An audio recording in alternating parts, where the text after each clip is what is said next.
द्विघात समीकरण basic fundamental. आज हम इस चैप्टर में द्विघात चैप्टर के बारे में पढ़ेंगे।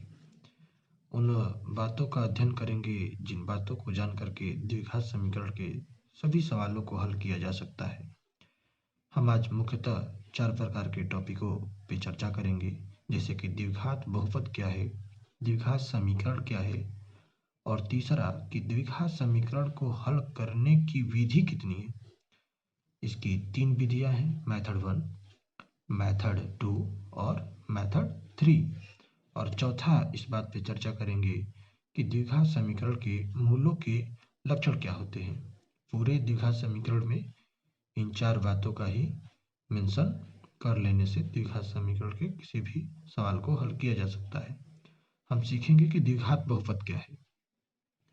जैसे कि नाम से ही स्पष्ट है कि द्विघात, द्वि माने 2, घात माने पावर, जिस चर पद के घात 2 हों यानी वो द्विघात है।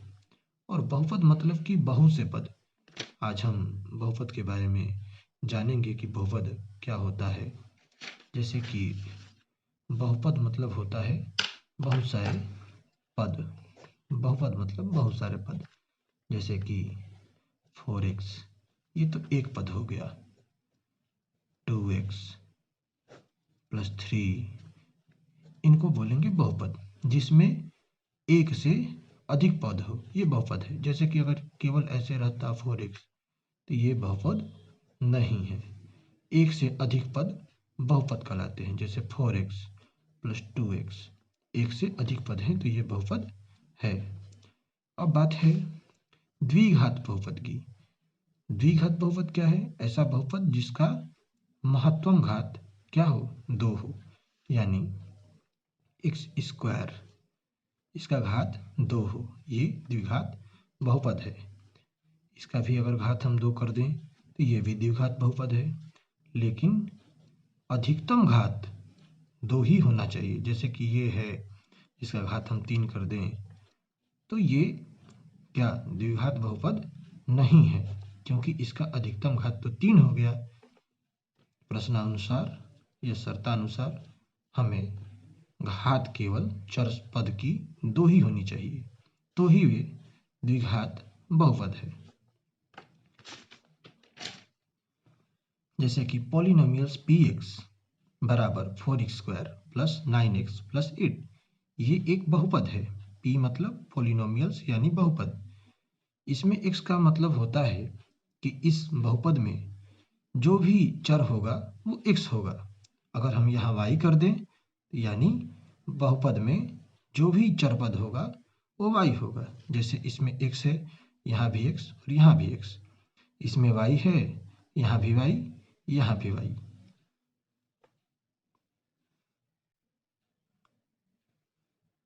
इस बहुपद में x का घात 2 है, इसका मतलब ये द्विघात बहुपद है। इसमें भी y का घात 2 है तो इसमें ये द्विघात बहुपद है। y का घात 2 है और जिसका घात कुछ नहीं रहता है तो उसका घात हम 1 मान लेते हैं, जहाँ की यहाँ पे y का घात 1 है, इसमें भी x का घात 1 है। अब हम समझेंगे कि द्विघात बहुपद और द्विघात समीकरण में क्या अंतर है। द्विघात बहुपद का मतलब होता है कि केवल बहुपद हो, उसके बराबर 0 ना हो। ये इतनी चीज है, ये एक द्विघात बहुपद है और इसमें ये इतनी चीज है, द्विघात बहुपद है। लेकिन अगर हम बराबर की जगह पे यहाँ बराबर करके ये बहुपद लिख करके और बराबर लिख के अगर यहाँ हम 0 कर दें तो ये हो जाएगा द्विघात समीकरण। इसमें भी अगर बराबर करके यहाँ पॉलिनोमियल्स की जगह पे हम 0 कर दें तो ये हो जाएगा द्विघात समीकरण। यानी अगर 0 हो जाए बहुपद, कोई भी बहुपद 0 के बराबर हो तो वो एक द्विघात समीकरण है। और 0 नहीं लगा है बराबर के, कुछ नहीं है बराबर के बाद, तो वो एक द्विघात बहुपद है। अब समझेंगे कि द्विघात समीकरण होने की क्या क्या शर्त हैं। द्विघात समीकरण होने के क्या क्या शर्त हैं, कौन सा बहुपद द्विघात समीकरण होगा और कौन सा बहुपद द्विघात समीकरण नहीं होगा, इस बात पे हम चर्चा करेंगे। पहला टॉपिक, x का घात भिन्न में नहीं होना चाहिए, x का घात भिन्न में नहीं होना चाहिए। जैसे ये हमारा समीकरण है 4x² प्लस 4x प्लस 3।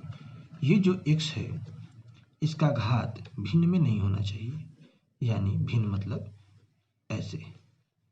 ऐसा भिन्न में नहीं होना चाहिए। अगर ये है भिन्न में तो ये एक द्विघात समीकरण नहीं है, ये एक द्विघात समीकरण नहीं है। x का घात भिन्न नहीं होना चाहिए।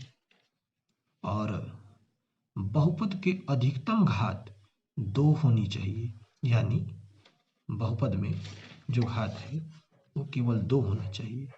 इसके अनुसार हम सीख सकते हैं। जैसे कि हो जाएगा 2x³ प्लस 4x² प्लस 8। ये एक द्विघात समीकरण नहीं है। क्यों नहीं है? क्योंकि इसका जो x का अधिकतम घात है वो 3 है, जो कि द्विघात बहुपद या द्विघात समीकरण के लिए नहीं होना चाहिए। x का घात हमेशा सदैव 2 होना चाहिए, अधिकतम घात 2 होना चाहिए, तो ही होता है द्विघात बहुपद या द्विघात समीकरण। तीसरा शर्त है कि x का घात सदैव धनात्मक पूर्णांक होना चाहिए। जो x का घात है वो हमेशा धनात्मक पूर्णांक होना चाहिए, यानी माइनस में नहीं होना चाहिए। जैसे अगर कोई बहुपद है 10x² plus 8x plus 4 equal to 0, और यहाँ पे अगर इसका घात -2 हो जाए, -1 हो जाए, -4 हो जाए, तो ये माइनस होने के कारण से इसका घात, चर पद के घात माइनस होने के कारण से ये द्विघात बहुपद या द्विघात समीकरण नहीं होता है। माइनस नहीं होना चाहिए, प्लस में होना चाहिए। ऐसे 10x² प्लस 8x का घात 1 प्लस 4 बराबर 0, तो ये होगा। क्यों? क्योंकि x का घात जो है वो धनात्मक है, ऋणात्मक नहीं होना चाहिए। पहला शर्त भिन्न नहीं होना चाहिए, भिन्न भी नहीं होना चाहिए, माइनस भी नहीं होना चाहिए, और अधिकतम घात 2 ही होनी चाहिए, 3, 4, 5 नहीं। बहुपद में सबसे बड़ी घात 2 ही केवल होनी चाहिए, 2 से अधिक घात चर के नहीं होने चाहिए। तीसरे बात पे चर्चा करेंगे कि पॉलिनोमियल्स px बराबर ax² plus bx plus c, जहाँ पर a नॉट इक्वल टू 0। कोई भी द्विघात समीकरण इसी रूप का होता है। कोई भी द्विघात समीकरण, यहाँ पे a, b, c ये एक अचर पद होंगे। अचर यानी कोई संख्या हो सकती है, 1, 2, 3, कुछ भी, इन्फिनिटी। लेकिन यहाँ पे 2 चर पद होने अनिवार्य है, x², यहाँ पे भी x, और ये तीनों अचर पद होंगे, तो ही इसी रूप में द्विघात समीकरण या द्विघात बहुपद होता है। अब हम देखेंगे कहाँ। जैसे कि कोई भी द्विघात समीकरण ax² plus bx plus c बराबर 0 इसी रूप का होना चाहिए। यहाँ पे a संख्या, b भी संख्या है तथा c भी संख्या है। जैसे 7x², फिर भी कोई भी संख्या ले सकते हैं, 5x प्लस c कोई भी संख्या ले सकते हैं, 7 बराबर 0। कोई भी द्विघात समीकरण इसी फॉर्मेट में होता है। जैसे कि अगर कहीं लिखा है 16x² प्लस 7x प्लस 6 बराबर 0, तो हम तुलना करेंगे कि इस फॉर्मेट में है या नहीं है। देखेंगे अचर पद a है, 7b है, ये अचर पद 6 है, और ये भी फॉर्मेट x² का और x का पूरा कर रहा है। कोई भी द्विघात समीकरण इस फॉर्मेट में होना अनिवार्य है। ऐसा ही द्विघात समीकरण होता है और होना भी चाहिए। अब देखेंगे आगे। तीसरे शर्त में बताया जा रहा है कि द्विघात समीकरण होगा जहाँ पर a नॉट इक्वल टू 0, यानी a 0 के बराबर नहीं होना चाहिए, यानी इस ए की जगह पे 0 नहीं होना चाहिए। अगर 0 होगा तो वो द्विघात समीकरण नहीं है। यहाँ पे 0 नहीं होना चाहिए, यहाँ पे 0 चलेगा, यहाँ भी 0 चलेगा, लेकिन ए की जगह पे 0 नहीं होना चाहिए। देखेंगे कैसे। जैसे 7x प्लस 4x ये स्क्वायर होगा प्लस 6 बराबर 0। तुलना करेंगे, ए का मान 7 है, बी का मान 4 है, सी का मान 6 है। ए की जगह पे 0 नहीं होना चाहिए, यानी एक्स स्क्वायर 0x², ए की जगह में मैं 0 लिया, प्लस 4x प्लस 6 बराबर 0। तो इस स्थिति में ये द्विघात समीकरण नहीं है। क्यों नहीं है? क्योंकि ए का जो मान है वो यहाँ पे 0 है और 0 नहीं होना चाहिए, इसलिए द्विघात समीकरण नहीं है। बी का मान 0 हो सकता है, जैसे 7x² प्लस 0x प्लस 6 ये द्विघात समीकरण है, क्योंकि बी की जगह पे 0 हो सकता है लेकिन ए की जगह पे 0 नहीं होना चाहिए। सी की जगह पे भी 0 चलेगा, यानी 7x² प्लस 4x प्लस 6 बराबर 0 ले लेते हैं, बराबर 0। ये द्विघात समीकरण है, 0 चलेगा, सी की जगह पे, बी की जगह पे भी 0 चलेगा, लेकिन ए की जगह पे 0 नहीं चलेगा, द्विघात समीकरण नहीं होगा। जैसे कि यहाँ पे था, तो ये द्विघात समीकरण नहीं हुआ।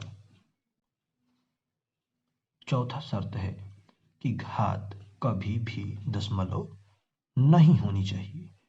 जो द्विघात समीकरण का घात है, x का जो भी घात होगा वो दशमलव में नहीं होना चाहिए, यानी कुछ इस प्रकार, जैसे 5x² प्लस 4x प्लस 6 बराबर 0। और अगर इस x का घात दशमलव में हो, जैसे 1.2 कुछ भी हो सकता है, तो इस स्थिति में x का घात दशमलव में होने के कारण ही ये द्विघात बहुपद नहीं है और द्विघात समीकरण भी नहीं है। ये दोनों चीजें नहीं है। हमने 4 बातों को समझा कि द्विघात समीकरण होने की शर्त क्या है। पहला कि x का घात भिन्न में नहीं होना चाहिए, कुछ इस प्रकार भिन्न में नहीं होना चाहिए।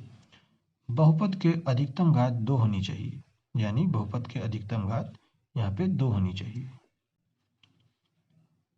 दूसरी बात है, x का घात सदैव धनात्मक पूर्णांक होना चाहिए, यानी x का घात जो भी हो ये माइनस में नहीं होना चाहिए, ये माइनस में नहीं होना चाहिए। तीसरा, कोई भी द्विघात समीकरण इस फॉर्मेट में होना चाहिए जहाँ पे a का मान कभी 0 नहीं होना चाहिए। चौथा, घात कभी दशमलव में नहीं होना चाहिए। इसका घात जो है, x का घात है, x का घात है, x का घात है, दशमलव में नहीं होना चाहिए। x² का गुणांक 0 नहीं होना चाहिए। x का गुणांक 0 चलेगा, यानी a की जगह पे 0 नहीं होना चाहिए, b की जगह पे 0 चल सकता है। यही वाली बात, a की जगह पे 0 नहीं चलेगा, b की जगह पे 0 चल सकता है। द्विघात बहुपद है या नहीं, कोई भी बहुपद या समीकरण द्विघात बहुपद है या नहीं है, हम चेक करेंगे। 4x² प्लस 9x का घात जो है 1/2 है प्लस 7, ये भिन्न में होने के कारण ये बहुपद नहीं है। दूसरा, 9z² ये बहुपद है, ये बहुपद है क्योंकि इसका घात अधिकतम घात 2 है, ये बहुपद है। तीसरा, 8x² प्लस 9x ये भी बहुपद है क्योंकि इसका x का घात 2 है और धनात्मक है। तीसरा चीज, करड़ी में 2x² प्लस 7/5x प्लस करड़ी में 5 ये भी द्विघात समीकरण है। ये करड़ी में है संख्या, उससे मुझे कोई मतलब नहीं, मुझे हमेशा चर के पदों के घात और चर के बारे में ही ध्यान देना है।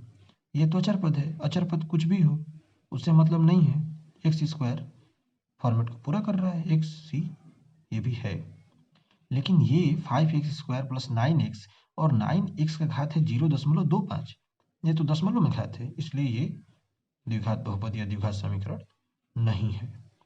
तीसरा, 4x² प्लस 7 रूट में x प्लस रूट में 8। ये जो x है ये करड़ी में नहीं होना चाहिए। अचर पद 4, 7, 8 कुछ भी हो चलेगा, लेकिन जो चर पद है वो x² इस फॉर्मेट में ही होना चाहिए। x करड़ी में नहीं होना चाहिए। करड़ी में x होने के कारण ये द्विघात बहुपद या द्विघात समीकरण नहीं है। करड़ी का मतलब होता है कि 1/2। अगर x के घात हम करेंगे, करड़ी हटाएंगे तो 1/2 हो जाएगा, जो कि एक भिन्न है। ax² plus bx plus c को फॉलो करता है। ये देखिए, ये फॉलो करता है।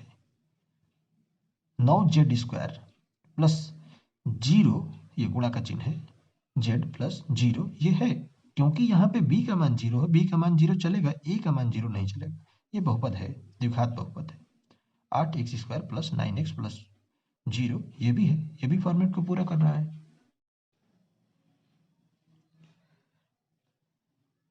द्विघात बहुपद से द्विघात समीकरण कैसे बनता है, आज हम देखेंगे कि द्विघात बहुपद से द्विघात समीकरण कैसे बनता है। ये इतना एक द्विघात बहुपद है, केवल इतना, लेकिन अगर इसकी जगह पे हम 0 कर दें तो यही द्विघात बहुपद एक द्विघात समीकरण बन जाता है। अब हम देखेंगे कैसे। द्विघात बहुपद a x² plus b x plus c ये एक द्विघात बहुपद है। ये द्विघात समीकरण कब बनेगा? जब ax² plus bx plus c और इसमें हम बराबर 0 कर दें तो ये द्विघात समीकरण बन गया। बस इतना सही डिफरेंस रहता है। द्विघात समीकरण को हल करने की कितनी विधियां हैं? निम्नलिखित 3 विधियां हैं। गुणनखंड विधि, पूर्णवर्ग विधि और श्रीधराचार्य सूत्र द्वारा हल किया जा सकता है, या द्विघात सूत्र द्वारा। ये 3 विधियों के द्वारा द्विघात समीकरण का हल हो सकता है।